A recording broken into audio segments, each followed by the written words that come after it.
गुरुदेव के चिंतन के हस्ताक्षर इतने गहरे हैं कि संभव है कि इनके शरीर के रक्त को निकाल लिया जाए, पर तब भी गुरुदेव के हस्ताक्षरों को हटा पाना संभव नहीं। ये जो गहराई के साथ गए हुए विचार है वो व्यक्ति को इतना अच्छा करने के लिए प्रेरित करते हैं कि व्यक्ति की रात की नींद भी अच्छा करने के उद्देश्य के साथ चली जाती है। और मैं कहूँगा, अभी कल ही कोई मुझसे पूछ रहा था कि गायत्री परिवार के युवाओं ने जो काम किया वो आंकड़ों की दृष्टि से आप बता सकते हैं क्या? मैंने कहा बता तो सकता हूँ, पर आंकड़ों की दृष्टि से उसका मूल्यांकन सही नहीं होगा। यदि आपको देखना होगा कि गायत्री परिवार के युवाओं ने क्या किया, तो आपको अंतःकरण की पवित्रता की दृष्टि से तौल करके देखना होगा। आंकड़ों की दृष्टि से नहीं, आस्था की दृष्टि से देखना होगा। आंकड़ों की दृष्टि से देखा जाए तो व्यक्ति को ग्राफ बनाने के लिए, व्यक्ति को संख्याओं को इकट्ठा करने के लिए, स्टेटिस्टिक्स को जुटाने के लिए, सही पूछे तो कार्यक्रम करने की भी आवश्यकता नहीं होती।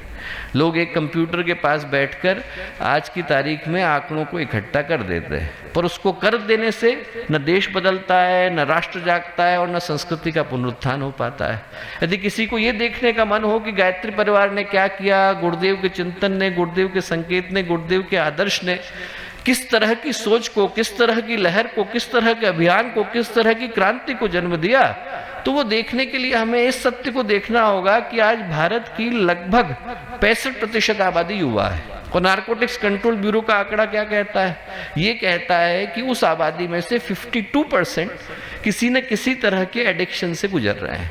तो बाकी के जो 48% बच गए, उसमें से यदि 6 से 7 करोड़ युवाओं को गायत्री परिवार अकेला लेकर के बैठा है, तो वो आंकड़ा ही इस बात को बता देने के लिए पर्याप्त है कि भारत के भविष्य को सुरक्षित करने का दायित्व किसने अपने हाथों में लिया। आज जब एक बहुत बड़ी जनसंख्या अपने जीवन के उद्देश्य को व्यसनों में गंवाती नजर आती है, तो गायत्री परिवार के युवा वो युवा हैं दोस्तों, जो अपने जीवन की ऊर्जा को सृजन में लगाते, भूखों को भोजन कराते, पीड़ितों को राह दिखाते, दुखियों के दुख को दूर करते, पर्यावरण को संतुलित करते, पहाड़ियों को हरा करते, नदियों को पुनर्जीवित करते दिखाई पड़ते हैं। यदि हम लोग इनके जीवन के अंदर जाएं तो मैं आपको बता नहीं सकता कि आपको एक नहीं हजारों ऐसे व्यक्तित्व मिलेंगे जहां उनके विषय में बताने में मुझे सुबह से शाम हो जाएगी, ग्रंथों की स्याही चुक जाएगी, पर तब भी शब्द कम पड़ने वाले हैं, क्योंकि जो व्यक्तित्व गुरुदेव के चिंतन ने तैयार किए वो अद्भुत तैयार किए। एक घटना है, कई बार मैं सुनाता हूं, पर वो लोग जो पहली बार जुड़े उनको सुनाना चाहता हूं। गुरुदेव से मिलने के लिए वसंत कुमार बिड़ला गए, जुगल किशोर बिड़ला जी के सुपुत्र हुआ करते थे। 51 की घटना है। गुरुदेव के चरणों में उनने 11 करोड़ रुपए रखे और गुरुदेव से प्रार्थना करी कि गुरुदेव आप एक सोने का मंदिर बनाइए, ऐसा मंदिर बनाइए माँ गायत्री का जैसा किसी ने देखा ही ना हो, हीरे जवाहरात से जड़ी मूर्ति हो। 51 की घटना है। आप सोच करके देखिए कि 11 करोड़ आज की तारीख में ज़्यादा है, उस समय में तो बहुत ज़्यादा था। इन्फ्लेशन को काउंट कर लिया जाए तो 110-120 करोड़ रुपए उनके सामने लेकर के गए, और जिस तरीके से उनने गुरुदेव के चरणों में रखे उसी तरीके से गुरुदेव ने उनको ठुकराया। बोले वसंत पैसे में छूता नहीं, तेरे लूंगा नहीं, तू वापस लेकर के जा। बोले एक बात बता, भगवान सोने के मंदिर में बैठे और बाहर व्यक्ति को खाने को न मिले तो भगवान को कैसा लगेगा? बनाना है तो बोले स्कूल बना, कॉलेज बना, हॉस्पिटल बना, वो भगवान के मंदिर है। बोले भगवान को बैठना होगा तो बैठने के लिए लोगों के अंतःकरण में बैठना पर्याप्त है, उनको सोने के मंदिर की आवश्यकता नहीं। लोग उनसे मिल कर के आए और उनको लगे कि आज हम मंदिर होकर के आ गए। हम लोग गायत्री परिवार के व्यक्ति से मिले, मिलने के बाद मन में वही शांति हुई जो मंदिर के अंदर जाने पर होती है। मिलने के बाद जीवन में वही प्रसाद मिला जो मंदिर की मिठाई को खा करके मिलता है। मिलने के बाद जीवन में वही सुगंध आई जो मंदिर की अगरबत्ती से आती है, धूप बत्ती से आती है। गुरुदेव बोले यदि ऐसा हो पाता है तो हमारा गायत्री परिवार को बना पाना सार्थक हो जाएगा, सफल हो जाएगा।